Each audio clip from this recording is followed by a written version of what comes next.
Bienvenidos al corazón del desierto de Judea, donde una fortaleza se alza como testigo eterno de una historia que desafió a un imperio. Masada, el último refugio de los valientes, el escenario de una decisión que marcó el límite entre la libertad y la opresión. Hoy, en Voces de la Historia, viajamos al año 73 después de Cristo, donde escucharemos los ecos de quienes enfrentaron lo inevitable con una resolución que cambió la forma en que recordamos el sacrificio. Prepárate para sentir el peso de sus palabras y el silencio ensordecedor que dejaron atrás. Acompáñanos a recorrer esta historia llena de eco y fuego, donde cada piedra cuenta una tragedia y cada silencio grita resistencia. Masada se alza sobre una meseta con acantilados escarpados que la hacen prácticamente inexpugnable por naturaleza. Esta ubicación estratégica, con vistas imponentes al Mar Muerto y al desierto circundante, ha atraído la atención humana desde tiempos remotos. Las primeras evidencias de asentamientos en Masada se remontan a la Edad de Cobre, con ocupaciones esporádicas de poblaciones nómadas que buscaban refugio en las cuevas de la ladera sur.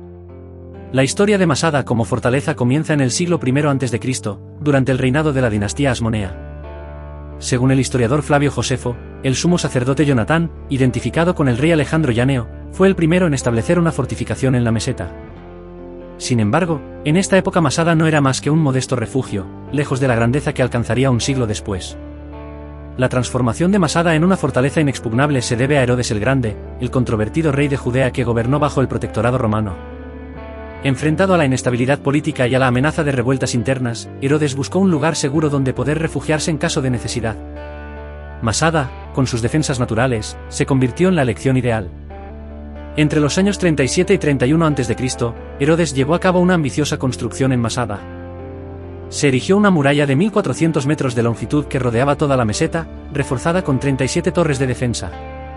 Se construyeron dos palacios, uno en el lado norte y otro en el lado oeste, que reflejaban la opulencia y el gusto por el lujo de Herodes. Grandes almacenes se llenaron de provisiones de alimentos y agua, suficientes para abastecer a una gran población durante un asedio prolongado.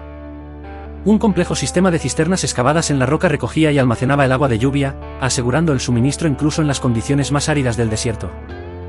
La Primera Guerra Judeo-Romana, también conocida como la Gran Revuelta Judía, estalló en el año 66 después de Cristo.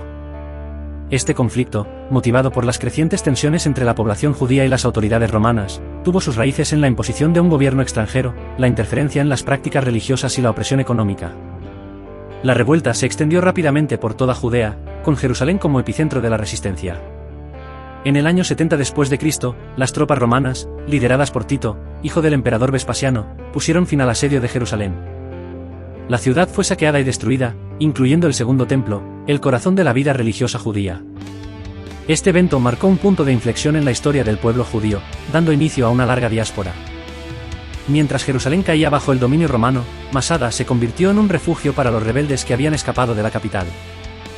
Grupos de celotes y sicarios, facciones judías conocidas por su fervor religioso y su resistencia intransigente a Roma, se unieron en Masada bajo el liderazgo de Eleazar ben Yair.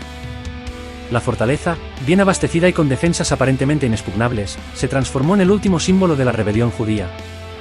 La resistencia de Masada no pasó desapercibida para los romanos. Lucio Flavio Silva, el gobernador romano de Judea, decidió acabar con este último foco de rebelión. En el año 72 después de Cristo, Silva marchó hacia Masada con un ejército de alrededor de 9000 hombres, incluyendo legionarios, auxiliares y una considerable fuerza de trabajo compuesta por esclavos y prisioneros judíos. El primer paso de Silva fue aislar completamente Masada. Se construyó una circunvalatio, una muralla de piedra seca de 3650 metros de longitud, que rodeaba la base de la meseta, impidiendo cualquier intento de huida o de comunicación con el exterior. 8 campamentos romanos, estratégicamente ubicados, se establecieron alrededor de la muralla, albergando a las tropas y sirviendo como bases de operaciones para el asedio. Los romanos intentaron en repetidas ocasiones tomar Masada por asalto directo, aprovechando la ladera occidental, donde el terreno era menos escarpado. Sin embargo, las sólidas defensas de la fortaleza y la determinación de los sicarios frustraron todos sus intentos. El camino de la serpiente, un angosto sendero que serpenteaba por la ladera oriental, era demasiado estrecho y escarpado para ser utilizado en un asalto. Ante la imposibilidad de tomar Masada por la fuerza, Silva optó por una solución ingeniosa: construir una rampa de asedio que les permitiera llegar a la cima de la meseta. Aprovechando una colina natural en la ladera occidental, denominada la Roca Blanca, los romanos comenzaron la construcción de una gigantesca rampa de tierra y piedra. Miles de toneladas de material fueron transportadas y apisonadas, creando una estructura colosal que ascendía hasta la cima de Masada. La rampa, con una base de 196 metros y una altura de 100 metros, alcanzaba una pendiente del 20%, un testimonio de la capacidad de ingeniería romana. Se estima que su construcción, llevada a cabo por esclavos y prisioneros judíos bajo la supervisión de ingenieros romanos, duró varios meses. Una vez finalizada la rampa, los romanos colocaron una torre de asedio en su extremo superior. Desde esta posición ventajosa, las tropas romanas podían disparar proyectiles contra los defensores y utilizar arietes para abrir una brecha en la muralla. Los sicarios, debilitados por el asedio y conscientes de la inminencia de la derrota, se prepararon para su último acto de resistencia. La noche antes del asalto final, Eleazar ben Yair reunió a sus seguidores en el palacio occidental de Masada. Consciente de que la derrota era inevitable y decidido a no caer en manos de los romanos, Eleazar pronunció un apasionado discurso en el que defendió la libertad y la muerte antes que la esclavitud. Propuso a sus seguidores un suicidio colectivo, un acto que, aunque prohibido por la ley judía, se convirtió en un símbolo de su inquebrantable resistencia a Roma.